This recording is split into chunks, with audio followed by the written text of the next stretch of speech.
These Civics are so light, it's freaking ridiculous. This car's in my way. I want to pull something in and work on it.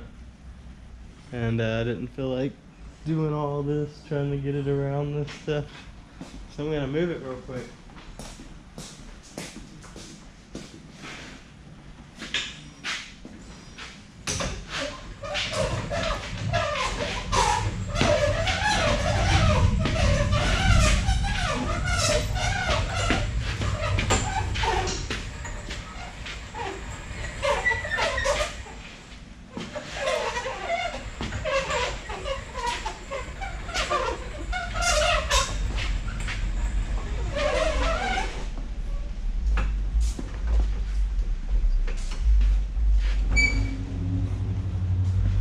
Perfectly out of the fucking way. This thing's got to weigh like something stupid, like 1,600 pounds at most right now. I've got like nothing in it hardly. It really is like probably like 16 or 1,800 pound car right now. It's raining pretty hard outside, guys. So there's not shit I can do about that. I just wanted to show y'all. I just went to move my 328 Ti, my autocross car. Guess what? That Optima's already completely dead.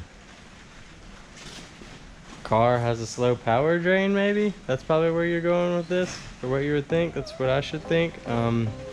This is an older car. It's not really known for any power drain issues. I'm pretty fucking sure there's nothing in this car left that could or should draw any power when it's off. But it's been 2 weeks since I ran autocross, I think, or 3. No, I cranked and moved this car. I've crunk and moved this car about, in the last 2 weeks I've moved the car, okay?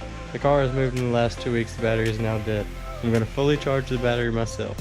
After I fully charge the battery myself, I'm gonna unhook the terminals off the battery. I'm gonna leave the terminals unhooked.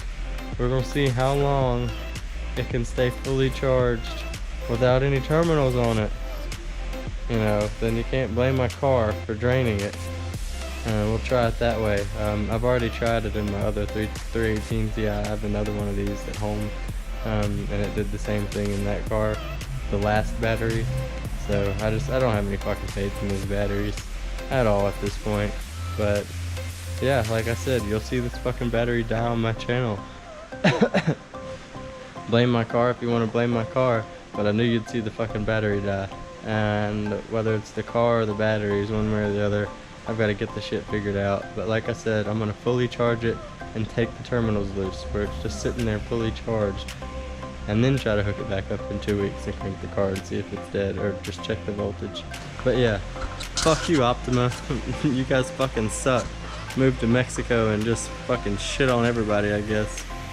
I shouldn't have this much trouble out of a battery. Stupid. New brake master cylinder.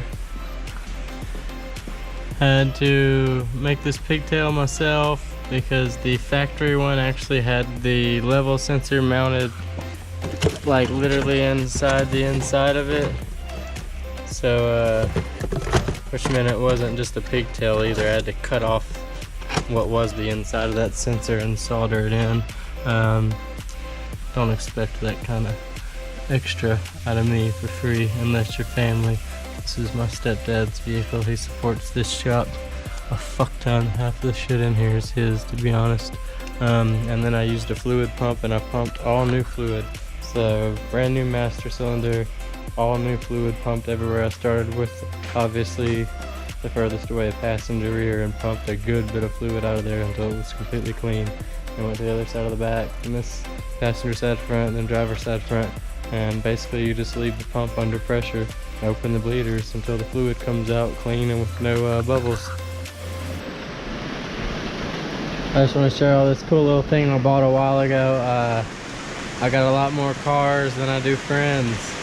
Brake jobs are something you just can't do by yourself. You have to have somebody pumping the brakes and holding the brakes down to bleed the brake system out. Not.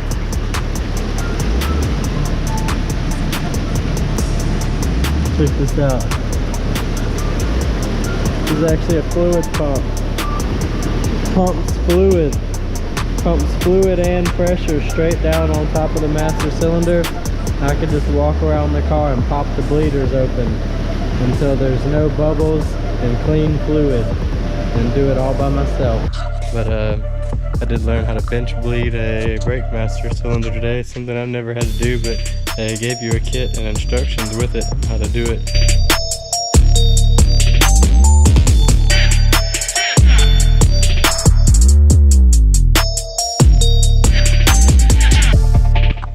I would have just stuck it in anyway because I knew I had that pressure pump and probably thought it would have forced all the air out anyway. But I got into that today. This car is what it is. I've got it shoved back in a corner right now. I just talked to the guy. He just came and got most of the shit out of the shop next door. He said tomorrow for sure, tomorrow they're gonna be for sure out. I'm not rushing them or anything.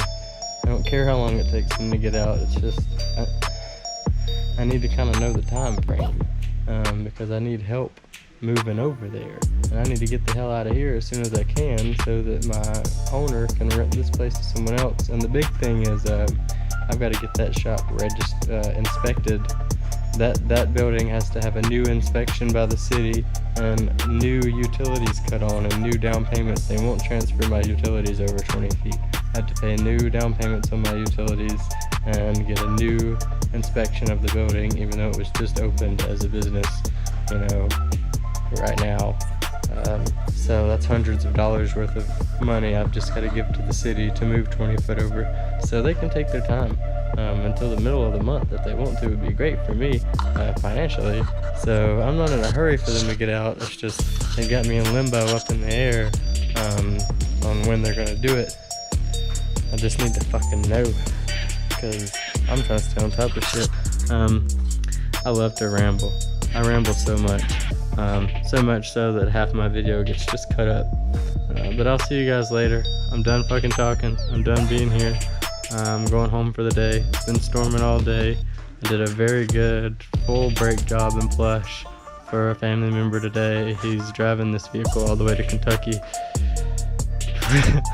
He made the joke of, whatever you do, don't leave us stranded on the side of the road. And I said, boy, I'm going up there to fix your brakes. If I can't get the brakes working, the last thing you'll be is stranded on the side of the road. Your ass, you can't pull over if they can't fix the brakes. His brakes are real spongy and just go into the floor. I really think it just needed to be bled properly. But he insisted to change the master cylinder, and it wasn't that complicated. It was 2 lines and came right off the back of the booster. Didn't really have to adjust anything other than I realized I had to bench bleed it. Other than that, I just went ahead and changed the master for him and then bled it all the way through. Pretty fucking positive the brakes work great on this truck now. I haven't even pulled it out of the shop, and I can tell you I'm pretty sure they're gonna work wonderful. But I had to do that today, and it's shit like that I won't put a lot of on the channel. Maybe till later if y'all want, if y'all just want to see everything I fucking do.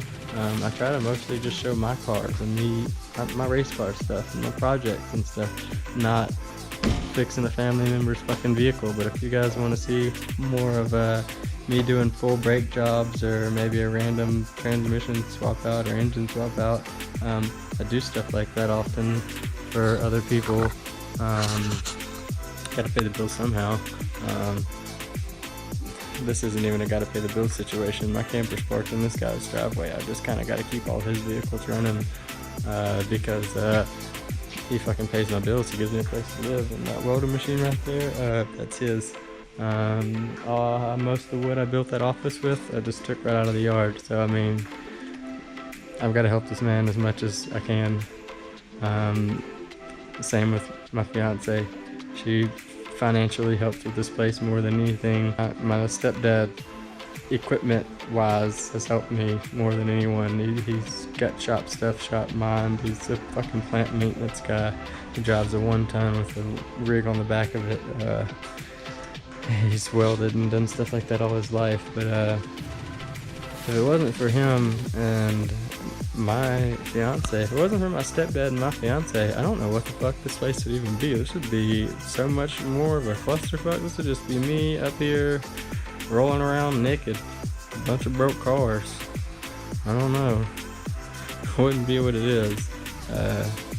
So I'm very grateful for that. I don't even know if I'm so not used to it, man. I've grown up poor, lived my whole life without any help, and to have people just be willing to, here, just stay in our driveway, and it's not a big deal. It just runs the bills up a little bit, you know. It didn't cost us more mortgage or rent. We own this land. You just park in the driveway. Our electric goes up a little bit. That's about it.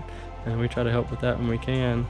But I just never had stuff like that in my life. I've been very like fend for yourself kind of person always, and just had that mindset. And it was never because I wanted to. It's because it's kind of it's just the way I grew up. Some people grow up on love. Some people grow up on survival. I think I was kind of stuck in the middle. I had a good bit of both, but streets definitely got me a little bit. I'll talk to y'all later. I don't even know if I'll put any of this in a video. Just feel like talking. I'm getting the fuck out of here today. I'll be in a new shop soon. Maybe the next video I shoot will be completely in a new shop. We'll see. Thank you guys for watching. Really appreciate it. The few of you that do. I'm not making this for you, I'm making this for me. Really don't give a fuck, honestly. But subscribers are always nice. I'll see you guys later. I'm going home for the day. I've got this brake job done, so my stepdad's not gonna kick my fucking ass because he has to leave in the morning in this vehicle to go all the way to Kentucky. So yeah, I did what I needed to do. I'm fucking going home. I'm not working on my toys today. I'll see y'all later. Thanks for watching.